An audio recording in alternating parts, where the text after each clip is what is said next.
결혼을 약속한 여인을 잔혹하게 숨지게 해버린 인간 말종 김중사를 알고 계십니까?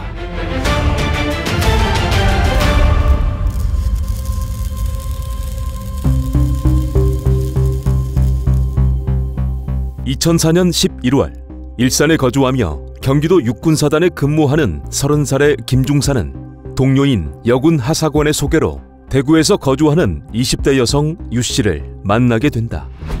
처음 만나 서로에게 호감을 느낀 두 사람은 결혼을 전제로 하는 연인관계로 발전하지만 2달 뒤인 2005년 1월 알콩달콩 관계를 이어오던 두 사람 사이에 문제가 생기게 된다. 이유는 여자친구인 유씨가 건성 피부병을 심하게 앓고 있었다는 것. 이때부터 김중사는 유씨가 더럽다며 혐오했고 네 피부를 보면 나까지 더러워지는 것 같다는 막말을 퍼부었다. 이후 김중사의 이러한 막말과 선을 넘는 욕설로 인해 두 사람은 이틀에 한 번꼴로 다투게 되고 유씨는 김중사의 막말 때문에 많이 위축됐으나 그럼에도 김중사는 틈만 나면 유씨에게 시비를 걸어왔고 그렇게 두 사람의 관계는 2년가량 이어져 왔다. 2년 뒤인 2007년 1월 27일 유씨는 김중사와의 관계를 더 이어갈지 말지를 단판짓기 위해 대구에서 서울행 기차에 몸을 실었고 서울역에서 마중 나온 김중사를 만나게 된다. 그런데 이때 김중사는 유씨에게 왜 갑자기 와서 귀찮게 마중 나오게 하냐며 또 막말을 퍼부었고 선을 넘는 욕설은 일산 김중사의 집에 오면서까지도 이어졌다. 집에 온 이후 여전히 화가 덜 풀린 김중사는 짜증낼 이유를 찾다가 유씨가 피부병 치료를 잘 받고 있는지를 보려 그녀의 팔소매를 걷게 되는데 유씨의 피부병이 호전되지 않은 것처럼 보이자 김중사는 또 더럽다며 욕설을 퍼부었다. 그렇게 한참 동안 이어진 막말에 유씨는 장난으로 던진 돌에 개구리는 맞아 죽는다며 그만하라고 말했으나 그 말에도 김중사는 너는 개구리가 아니고 돼지라며 비아냥거렸고 다음 날인 1월 28일 새벽 김중사가 야식을 시켰는데 유씨가 생각이 없다고 하자 기껏 시켰는데 또 안 먹는다고 말하며 막말을 퍼부었다. 살얼음판 같은 두 사람의 대화가 이어지던 중 유씨가 결혼을 할 건지 관계를 끝낼 건지 정하자며 말했고 이때부터 두 사람의 다툼은 격해지게 되는데 이후 한참을 언성을 높여 욕설을 하던 김중사는 결국 화를 참지 못해 유씨에게 무자비한 주먹질을 하게 된다. 얼마 후 안타깝게도 결국 유씨는 자리에서 세상을 떠나게 되고 이때 놀랍게도 김중사는 과거 의무대에서 12년을 근무하며 얻은 의료 지식으로 범행만큼이나 악랄한 완전 범죄를 시도하게 된다. 사건 직후인 1월 28일 새벽 5시경 김중사는 범행을 숨기기 위해 집에 있는 가위와 과도로 숨진 유씨의 신체를 잔혹하게 훼손했고 과정에서 뜯겨진 살점들은 화장실 변기에 흘려보내는 인간 이하의 짓을 반복했다. 날이 밝아올 때까지 그 짓을 이어가던 김중사는 이렇게 하면 시간이 많이 걸리겠다 싶어 오전 7시경 인터넷으로 인근 마트의 정보를 확인하고 마트 개장 시간에 맞춰 이동하게 된다. 그렇게 마트로 향한 김중사는 도중 유씨가 입었던 옷과 자신이 범행 당시 입었던 옷을 따로따로 버렸고 마트에서는 믹서기와 톱 그리고 세정제와 욕실용 청소소를 구매한 뒤 집으로 돌아왔다. 오전 10시 30분경 집으로 온 그자는 그때부터 오후 5시까지 숨진 유씨의 신체를 마트에서 사온 톱을 이용해 무려 80여 조각으로 훼손한 뒤 비닐팩과 지퍼팩에 나눠 담았고 마트에서 사온 믹서기는 살점들을 분해하는 데 사용했다.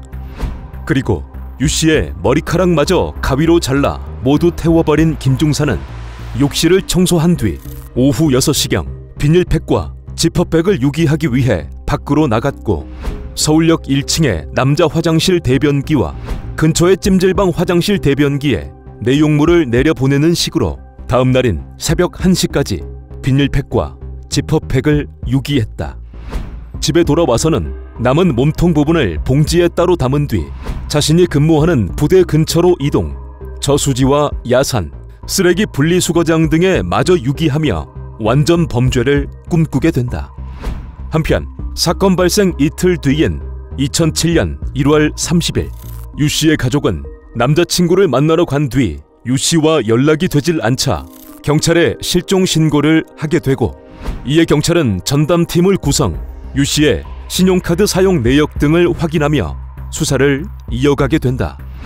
경찰은 마지막까지 함께 있던 김중사를 조사했지만 그자는 당일 새벽 여자친구를 서울역에 데려다 주었고, 그 이후에는 자신과도 연락이 끊어졌다며 자신은 모르는 일이라고 시치미를 뗐다. 그렇게 뻔뻔함을 보인 김중사는 사건 발생 5일째인 2월 2일 경찰의 조사를 받은 뒤 마치 유 씨가 살아있는 것처럼 위장하려 자신의 휴대폰은 일산 집에 두고 유 씨의 휴대폰을 들고 광주광역시로 가서 그녀의 가족들에게 이와 같이 전라도에 있다는 식의 문자를 보내기도 했다. 수사를 이어가던 경찰은 아무래도 김중사가 미심쩍어 행적 조사를 이어가다 마침내 사건 당일 아침 김중사가 마트에서 믹서기 등을 구입한 내용을 파악했고, 그자의 집에 혈흔 반응 검사를 실시. 김중사의 집 거실과 욕실 그리고 믹서기에서 유 씨의 혈흔을 발견했으며 사건 발생 2주가 지난 2월 14일 김중사를 붙잡게 된다. 검거 이후 김중사는 사건 당일 유 씨의 피부병 때문에 말다툼을 했고, 그러다 그녀가 약을 과다 복용해 극단적인 선택을 했으며 놀란 나머지 자신이 범인으로 오해받을까봐 숨진 유 씨의 신체를 훼손한 뒤 유기했다는 말도 안 되는 주장을 했다. 이후 국과수 부검 결과 역시 약물 복용이 직접적인 사인이 아니라고 밝혀졌는데, 그럼에도 군 재판에 넘겨진 김중사는 끝내 유 씨의 신체를 훼손, 유기한 사실은 인정했지만 유 씨가 스스로 약물을 복용해 극단적인 선택을 한 것이라며 혐의를 끝내 부인했다. 김중사, 그자의 재판 결과는 어땠을까? 2008년 보통군사법원에서 열린 1심 재판. 놀랍게도 재판부는 말 같지도 않은 김중사의 주장을 받아들였는지 김중사가 응급구조사 2급 자격증이 있음에도 유 씨가 약을 먹고 의식을 잃었을 때 적극적으로 병원에 데려가지 않고 구조의 의무를 저버렸기에 어떤 행위를 해야 할 의무가 있는 사람이 이를 하지 않는다는 부작위에 의한 범죄에 해당한다며 징역 15년을 선고했다. 그러나 고등군사법원은 1심과 달리 피해자가 극단적인 선택을 할 동기가 없고 치밀하게 시신을 훼손한 행동을 봤을 때 경황이 없었다는 진술은 믿기 어렵다며 무기징역을 선고했다.